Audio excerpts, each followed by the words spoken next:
Let's catch and cook mussels. We're going tide to table by using foraged mussels in my Smoky scallion butter mussel recipe, in partnership with Take Me Fishing. We're on the Northern California coast at low tide, the best time to harvest mussels. You could wade out in sneakers if you don't mind getting wet, but I've got waders on. You'll also need a container for the mussels, a scale, and a fishing license. Mussels in California have seasonal restrictions, so I call the Shellfish Advisory Line to check if they're safe to harvest right now.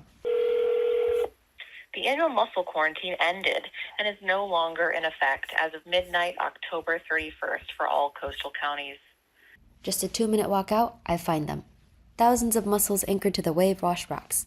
They thrive in the intertidal zone, gripping tightly with their byssal threads, also called beards. Part of my love for cooking with seafood comes from fishing itself, and fishing doesn't need to be complicated or intimidating. It's easy to forget where our food comes from. Seeing mussels only on ice at the fishmonger, we miss the surrounding tide pools teeming with life, the salty air, touching seagrass. Every time I spot a purple star, I feel like a kid again. When you pull food straight from the water, you gain a deeper respect for it, a sense of wonder.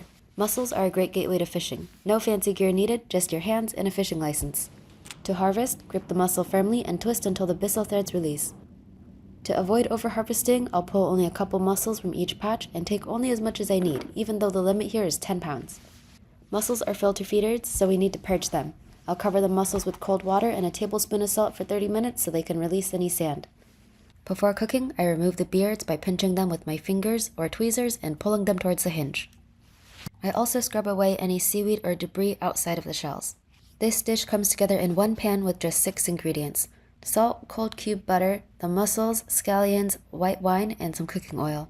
Heat the oil in a pan over medium-high heat and saute the scallions until they char into a deep brown color to pull out that smoky flavor and mellow the oniony bite. Then in goes the white wine and mussels, covered with the lid to steam for 5 minutes. I remove the mussels once they open and leave the liquid in the pan. You can discard any mussels that don't open. Finish the sauce over low heat with cold cube butter. Swirl those pieces in until nice and glassy. You can strain the sauce or keep the charred scallions in. It's delicious either way. A final sprinkle of fresh scallions and we're ready to eat. These mussels are tender, briny, and rich with the smoky, buttery depth. And the sauce, you'll want to soak up every last drop with bread or pasta. Check out takemefishing.org and enjoy!